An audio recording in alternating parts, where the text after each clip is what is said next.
The FAO food price index has risen to 119.1 points in the month of April this year due to an increase in the price index for meat and smaller upturns of vegetable oil and cereal indices. Kola Masha, the Chief Executive Officer of Babban Gona, joins me now to unpack the recent global price movement and how Nigeria can sustain the month-on-month food inflation slowdown recorded in March this year. Mr. Masha, thanks a lot for joining us on the show today. What's your reading of these numbers we are getting from the FAO? This is the third, if I'm not mistaken, the third or second consecutive uptick here. And the big question was how do we have West African markets hedge against, prevent these increase in shocks when we are looking at price pressures? Well, I think, fundamentally, this volatility that we're seeing in prices is being driven by an increased trend in uncertainty due to weather. You've seen not just in East Africa, but Latin America, in North America. You've seen just in the last 2 to 3 months, multiple extreme weather events. And I think this volatility, unfortunately, is only going to continue. And I think what this really means is the only way to really protect Nigeria's food security is to really focus on driving dramatic growth in productivity of our farmers and ensuring that we're able to produce what we eat. Well, when we hear of news from the USDA, for example, saying that for this year we are going to see some declines in terms of production volumes of sorghum, wheat, maize, and a whole lot more, how do you see that, juxtaposing that to the body language, the response that we are seeing here from the Nigerian government, where it's saying, hey, we're looking towards all year round production? I'm asking this because the question here is, how do we sustain that month-on-month deceleration in food inflation we saw manifest in March? Because it's not just so easy to say we will do this without walking the talk. If not, we go back to those same pressure points we had the discussion prior over. Well, I think, the interest and desire of the government to invest in irrigation, I think is admirable. I think the key is to learn from kind of the evolution of countries that have gone through a similar journey. And I think one of the best examples of this is Thailand, which went from having a similar per capita GDP to Nigeria in 1980 to 4 times our per capita GDP and one of the world's largest exporters of agricultural produce, exporting $35 billion a year. Now, I think the first thing you want to focus on is during the rainy season without irrigation, how productive are those farmers and what are the barriers to optimize their productivity?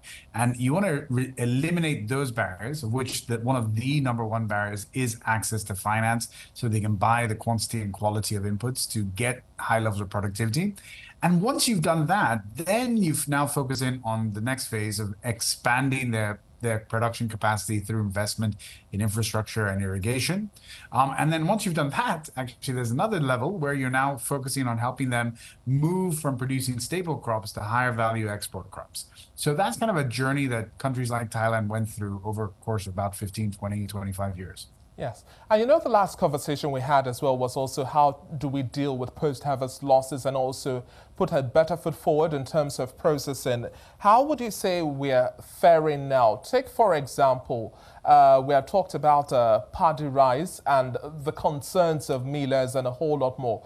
Yes, now we are seeing a gradual decline in the price of 50 kg bag of rice, but the big question is how do we still attend to these other issues around processes on the back of, and then post-harvest losses on the back of now the wet season is in full gear.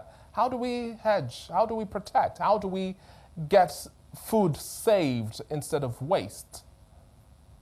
Well, I think, post-harvest losses are a critical challenge. To be frank, they are a critical challenge everywhere, not just Nigeria. I think one of the key challenges one faces is, agricultural produce by its nature is relatively low value. And so the amount of energy and effort and cost you go into to protect that low value product is limited. So you actually see pretty high post-harvest losses all over the world. For this reason, and at the end of the day, would you rather, let's say you have 100 naira worth of produce, If you focus on post-harvest losses, you might be able to prevent your losses from going from 100 naira to maybe 70 naira. So you've saved 30 naira. But if you focus on how to increase productivity to get that 100 naira to 150 naira or 200 naira or even 300 naira, quite frankly, it's the opportunity for increased food on the tables of Nigeria is definitely going to increase if you focus more on productivity versus just post-harvest losses and savings. Yes, but going back to the fate of rice farmers now, yes, we spared the impact of the rainfalls we saw in 2023, but it was a big blow for the year 2022. In terms of the sort of picture we would see this year on the back of increased rainfall, do you think we've done enough to prevent a repeat? Well, I think, what we've seen is in Nigeria, we've seen the events that we saw in 2022 are more, they're definitely becoming more frequent. However, they are still more like 1 in 10 year events. So the probability of that happening within the next 2 to 3 years is relatively low. But once again, we have seen just dramatic increases in extreme weather. So it's really tough to say. And in terms of your outlook as well for the market, looking at the grains market has been our focus now for you. How do you see prices move? Wheat, sorghum, maize, your take on these? So, the vast, Nigeria, irrigated land in Nigeria is less than 3% of available land. The vast majority of all the produce that we get comes in through the rainy season. Rainy season is just kicking off. So what we are going to see, quite frankly, is, Nigeria goes through these cycles where as commodity prices go up, you start seeing increased investment in agricultural activities.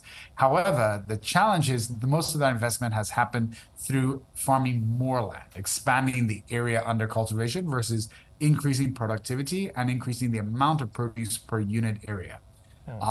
I think what you're definitely going to see is you're going to see increased, with commodity prices where they are now, every square inch of land that's available in Nigeria will probably be farmed this season. So you're going to see growth come from that, but really sustained growth needs to come from investment in increasing productivity by getting farmers access to the credit they need to buy the quantity and quality of inputs, the knowledge on how to use those, and really helping them ensure they can optimize their return on investment at harvest. Yes, and looking at some of the forecasts for price rally as well, now we still have that of cocoa and the big impact looking at El Nino as well. This still remains a concern for so many cocoa farmers within the west of the continent. But we'll leave the conversation here for now. Thanks a lot for your time on the show today, Mr. Masha. That was Kola Masha, Chief Executive Officer of Babban Gona.